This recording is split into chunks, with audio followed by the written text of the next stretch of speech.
Bienvenida y bienvenido. Hoy vamos a analizar un tema que por décadas fue casi una broma, ¿no? Cosa de sombreros de papel de aluminio, pero que ahora se discute con una seriedad total en los pasillos del Pentágono, incluso en el Congreso de Estados Unidos. Hablamos de los fenómenos aéreos no identificados, los FANI, y las fuentes que tenemos son fascinantes. Son testimonios bajo juramento de gente muy importante de inteligencia, reportes de pilotos de combate, científicos, gente que por fin decidió hablar. Nuestra misión hoy es entender por qué este cambio. O sea, por qué el gobierno estadounidense, después de 70 años de negarlo todo, de repente admite que sí, que hay cosas en el cielo que no pueden explicar. Vamos a ver qué nos dicen los datos sobre su tecnología y qué significa todo esto para la seguridad nacional y, bueno, quizá para todo lo demás. Exacto. Y para entenderlo hay que ver que esto es como el choque de dos mundos. Por un lado tenemos lo que las fuentes describen como un programa secreto de décadas, diseñado para ocultar información, a toda costa. Y por el otro, un movimiento muy reciente y casi a la fuerza hacia la transparencia. Esto ya no se trata de lucecitas en la noche. Es una historia de secretos de Estado, de un posible fallo de inteligencia histórico, y de una tecnología que, según los testigos, desafía todo lo que sabemos de física. Y este cambio, como dices, no fue voluntario. Fue forzado por gente de adentro. Pienso en personas como Lou Elizondo, un oficial de contrainteligencia que dirigió un programa secreto del Pentágono llamado ATIP. El Programa de Identificación de Amenazas Aeroespaciales Avanzadas. Exacto. O Christopher Mellon, que fue subsecretario adjunto de Defensa para Inteligencia. O sea, no hablamos de cualquiera. Para nada. Y es clave entender por qué lo hicieron. No son teóricos de la conspiración, son profesionales de la seguridad nacional y llegaron a la conclusión, desde adentro, de que los FANI eran una amenaza real, una amenaza que estaba siendo ignorada o, peor, activamente suprimida. Se toparon con un estigma tremendo. Las fuentes cuentan una anécdota increíble.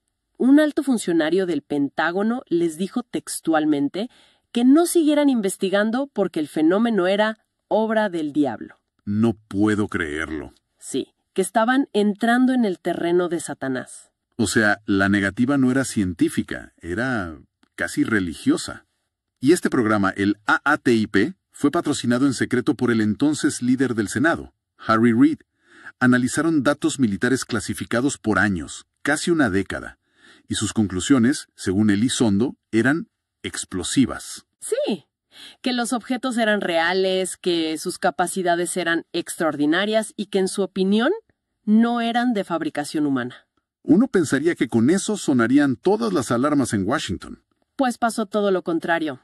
Se encontraron con una resistencia burocrática, un secretismo tan profundo que el programa se quedó sin fondos. La resistencia fue tan fuerte que cuando Elizondo renunció, en protesta, las fuentes afirman que el Pentágono lanzó una campaña de desinformación contra él. ¿En serio? Sí. Negaron públicamente que él hubiera tenido algo que ver con el programa. Intentaron desacreditarlo por completo. Y eso te da una idea de la guerra interna que existe por el control de esta información. No es solo si existen o no, es sobre quién tiene derecho a saber. Y lo que ellos querían que se supiera era alucinante. No hablaban de simples luces, hablaban de naves con capacidades que suenan a ciencia ficción pura. A ver, entremos en eso que clasificaron como los 5 observables, porque aquí es donde la historia se pone increíble. ¿Cuál es el primero? El primero es la velocidad hipersónica. Pero no es solo que vayan rápido. Las fuentes describen objetos que se mueven hasta a 64,000 kilómetros por hora, dentro de la atmósfera. Espera, eso es más de 50 veces la velocidad del sonido. Exacto. Y lo más raro es que lo hacen sin las firmas físicas que uno esperaría. No hay boom sónico, no hay una estela de calor por la fricción. Simplemente aparecen y se van a esa velocidad. Tal cual. Eso ya rompe las reglas, pero el segundo observable es aún más imposible. La aceleración instantánea. Hablamos de maniobras que desafían la inercia, ¿no? Totalmente. Piensa en un piloto de combate de élite. Su cuerpo, su avión, soportan como mucho unos 7.5 Gs. Y por segundos nada más. Claro, antes de desmayarse. Pues los datos de radar y los pilotos describen a estos objetos haciendo giros en ángulo recto o parando en seco a velocidades hipersónicas. Los cálculos sugieran que esas maniobras generarían fuerzas de más de 600 Gs. 600. A esa fuerza, el piloto y la nave se desintegrarían, o sea, se volverían una especie de sopa de metal y carbono. No hay material conocido que aguante eso. Es una locura. El tercer punto que mencionan es la baja detectabilidad. Son como fantasmas tecnológicos. Exacto. A pesar de esas velocidades y aceleraciones, muchas veces son invisibles para los radares más avanzados, o aparecen y desaparecen. No emiten el calor que deberían, no tienen propulsión visible. Nada. Sin escapes, sin alas, sin rotores. Nada. Es como si interactuaran con nuestro mundo de otra forma, con una física que no entendemos. Luego está el cuarto, que es de película. El desplazamiento transmedio. Sí, esta es la capacidad de moverse sin esfuerzo entre diferentes medios, espacio, aire y agua, sin perder velocidad. Hay un informe muy famoso, confirmado en las fuentes, que describe un objeto esférico. Un submarino nuclear lo detectó moviéndose a 120 kilómetros por hora, bajo el agua. Bajo el agua. Bajo el agua. Y de repente salió disparado hacia el cielo sin siquiera hacer una salpicadura. Eso viola todas las leyes de la hidrodinámica. Cualquier cosa nuestra se haría pedazos. Se desintegraría, sí. Y el último observable, que quizás es el más fundamental, la antigravedad. Así es. La capacidad de quedarse quietos, totalmente inmóviles, a veces por horas, sin nada que los sostenga. Hay reportes de objetos flotando contra vientos huracanados de 120 nudos. Más de 220 kilómetros por hora. Y no se movían ni un centímetro. No tienen alas, no tienen hélices, no tienen motores a reacción para pelear contra el viento. Simplemente. ¿Flotan? Como si la gravedad no fuera un problema para ellos. Exacto. Entonces, cuando juntas estos 5 puntos, la conclusión es inevitable, ¿no? Para los analistas de inteligencia que firman estos informes, sí. La conclusión es que esto no es tecnología secreta de Rusia o China. Ellos también juegan con las mismas reglas de la física que nosotros. Esta tecnología está, y cito a una fuente, más allá de la próxima generación. Supera todo lo que nuestra ciencia cree posible. Y esto deja solo 2 opciones. A ver. O estamos ante el fracaso de inteligencia más grande de la historia, donde un adversario nos lleva siglos de ventaja, o tenemos que aceptar un origen completamente desconocido. Y es aquí donde la historia da otro giro. Se vuelve todavía más profunda, más secreta. Porque más allá del ATIP aparecen denunciantes como David Grush. Y él no es un cualquiera, era un oficial de inteligencia condecorado. Y lo que él afirma, bajo juramento ante el Congreso, es que existe algo mucho más grande. Mucho más grande. Grush habla de un programa Legacy, un programa clandestino de recuperación de accidentes, que según él ha estado operando en secreto por décadas. ¿Recuperando qué exactamente? Naves de origen no humano, y aplicándoles ingeniería inversa. Afirma que este programa se remonta, como mínimo, a 1947. El año de Roswell. El año de Roswell. Pero a ver, si eso es cierto, ¿cómo es posible mantener un secreto así? De ese tamaño por tanto tiempo. Ahí está la clave, según los testimonios. El programa opera casi por completo fuera de la supervisión del gobierno. Es una red. Involucra a la Fuerza Aérea, la CIA y, muy importante, al Departamento de Energía. ¿Por qué ellos? Porque tienen las clasificaciones de seguridad más altas por su trabajo nuclear. Pero el componente crucial, son los contratistas privados de defensa. Las grandes corporaciones aeroespaciales. Esas mismas. Y eso es clave, porque se crea un agujero negro legal. ¿Un agujero negro? Sí. Las agencias del gobierno están sujetas a la Ley de Libertad de Información, a la supervisión del Congreso. ¿Una empresa privada? No. Al pasarles los materiales recuperados, Grush hasta menciona restos biológicos no humanos a un contratista privado. La información queda blindada. Exactamente. El Congreso no puede auditarlos igual. La gente no puede pedir documentos. El secreto queda garantizado. Esto nos lleva a una situación que parece sacada de una novela de espías. Según estas fuentes, el sistema está diseñado para que ni los más altos mandos tengan acceso. Así es. Una de las citas más impactantes de las fuentes es que los presidentes solo saben lo que se les permite saber. La información estaría tan, pero tan compartimentada que el conocimiento real lo tiene un grupo muy pequeño de personas, dentro de esa red de agencias y contratistas, un grupo que trasciende a los políticos.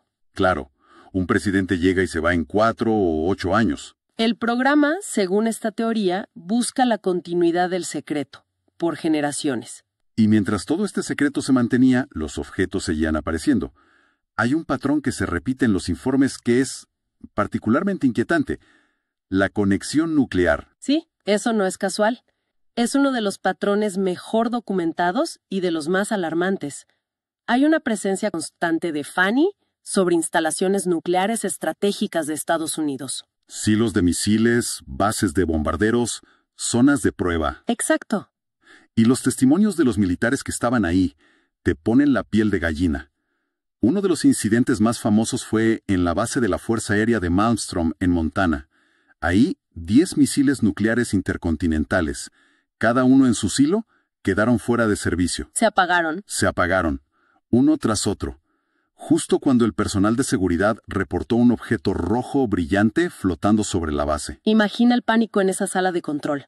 Tus armas más poderosas, el pilar de la disuasión nuclear, desactivadas por una fuerza desconocida. Y no fue un caso aislado. En la base de Vandenberg, en California, el personal de seguridad vio por horas un objeto oscuro del tamaño de un campo de fútbol, decían. Sí, del tamaño de un campo de fútbol, maniobrando sobre las plataformas de lanzamiento. Incluso se reporta que lanzó un rayo de luz sobre una de las ojivas nucleares. Entonces, a ver, ¿cuál es la interpretación de esto? ¿Es una amenaza directa? ¿Están probando nuestras defensas? Es la pregunta del millón, y las interpretaciones varían mucho. ¿Es una demostración de fuerza, una advertencia, o como sugieren algunos analistas en las fuentes, es una forma de vigilancia? Vigilancia. Sí. Hay una hipótesis interesante que conecta esto con nuestro propio desarrollo.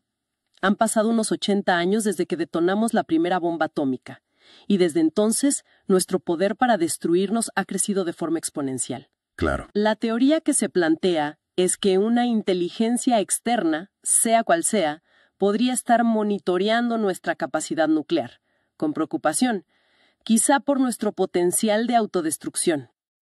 Y estas incursiones no serían un acto de agresión, sino un mensaje. ¿Qué mensaje? Un mensaje sutil, pero increíblemente poderoso. Sabemos lo que tienen, y podemos apagar su armamento más poderoso cuando queramos. Bien, hagamos un balance de todo esto. Tenemos a funcionarios de inteligencia de altísimo nivel, con credibilidad probada, testificando bajo juramento que los FANI son reales. Tenemos datos que describen una tecnología que rompe las leyes de la física. Y la acusación más explosiva de todas: la existencia de un programa secreto de décadas para recuperar y estudiar esta tecnología, fuera de todo control democrático. Es importante recalcar que el nuevo impulso en el Congreso, con leyes bipartidistas, no es solo por curiosidad, no es para confirmar si hay vida extraterrestre. Para los legisladores es un asunto urgente. ¿De seguridad nacional? De seguridad nacional y de supervisión del gobierno. Lo que buscan es quitarle el control de esta información a ese supuesto programa en la sombra y a sus contratistas privados, y devolverlo al gobierno electo. Quieren poder evaluar la amenaza real y también el potencial que esta tecnología podría tener. Y eso nos deja con una reflexión final que se desprende de las fuentes.